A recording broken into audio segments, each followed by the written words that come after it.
Hey friends, today we're hanging out with Kehala. She is the Executive Director of the 7th Circuit CASA, which is Court Appointed Special Advocate. So just give us sort of the umbrella definition of what is CASA. Absolutely. So CASA, we're a nonprofit and we recruit, train, and support volunteer advocates who are paired with children in the foster system due to abuse and neglect. So it's a special opportunity to support a kid to be their safe, stable adult who follows them through a difficult process that hopefully finishes in reunification back with their family. So all of South Dakota is split into different state court circuits, and our program covers Pennington, Fall River, and Custer County, which is all of the state court area of the 7th Circuit. Actually, it started in the 1970s. There was a judge in the Seattle area who saw that when he was overseeing these abuse and neglect cases, he wasn't getting all the unique details about a child's needs, interests, just where they were at socially and emotionally, rather than just their legal status. And he came up with this model of having volunteers in the community who would get special training and, of course, have lots of background checks, that kind of thing, be vetted and be able to really portray the child's individual needs and wants. We used to say CASA is the voice for children, but now we say that we amplify children's voices because every child has their own voice. I started in January of 2017, and I learned a lot about the community here and both the assets that we have and the deficits that we have. And I think we're all kind of realizing that in this area, we don't have all the resources that we need to take care of community members, especially who are struggling with addiction, trauma, mental health needs. There just aren't enough services. One of the things that I continue to be shocked by is the volume of children in state custody, particularly in Pennington County. Even in the last year, we saw in 2023, over the course of the year, about a 20% increase in kids coming into foster care. And Pennington County does not have enough resources, foster homes, things like that. Now, the best option for a child when they're brought into custody is to be placed with another relative, so not to be put into stranger care. They're great foster families, but still, of course, family connections are best for kids. Oftentimes it makes kids feel like they've done something wrong. And these are not cases that open up because of children's actions.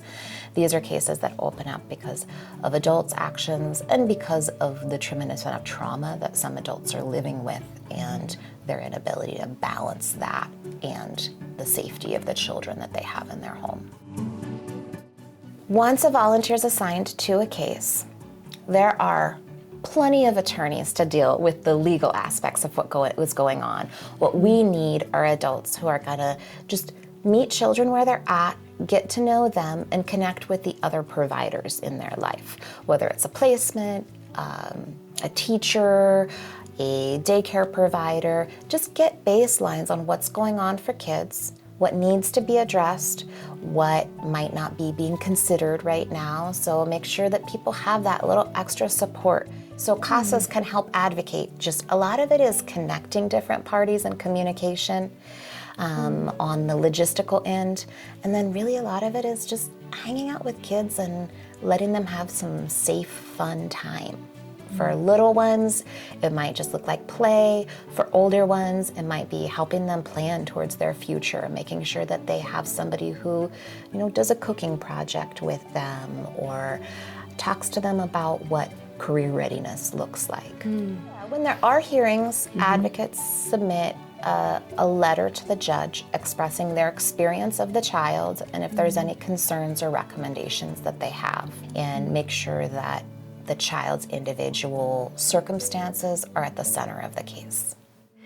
And now we're sitting here with Amanda, who is a volunteer of CASA. Thanks for joining us today. Yeah, thanks for having me. You bet. Talk a little bit about when you decided to become a CASA and why. I decided I was going to be a CASA because I was just really tired of seeing the devastation on our streets, with the homelessness. And I was doing a lot of homeless outreach, and I had just decided that I was going to do everything I could to start with children, in hopes of preventing some of that devastation that's going on in our community right now.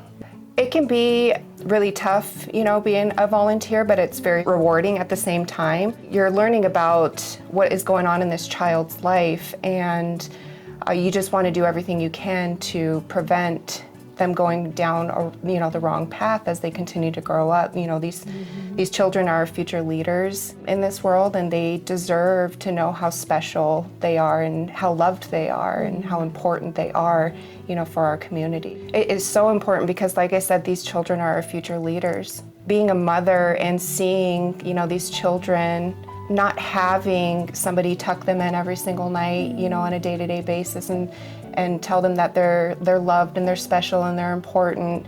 It's truly heartbreaking. And so you want to be there for that kid. You want to be able to help them navigate this, scary world sometimes, and in hopes of creating a better future for them. It's so rewarding to be a part of these children's life. It's so rewarding to spend time with them and find fun things to do together, whether that's cooking, whether that's, going bowling, or just an outing to the mall.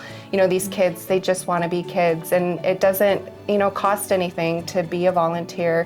It's no money out of your pocket. You can do, the simplest things like going to the park with them and just having, conversations with them about their day-to-day and what's going on in their life. Be the change that you want to see in the world and help a child be a better person and a better leader. Even before this 20% increase, we didn't have enough volunteers to cover all the children in custody, but right now we have 450 kids on our waiting list. So the truth is, we need the community to help us reach that goal. If somebody thinks that they would like to be an advocate, please reach out to us. We have volunteer trainings. All of the applications are on our website at casaofrapidcity.org, and we just need to connect with people who have a little extra to give to children in the community, because we want kids to know they're incredibly important and valuable.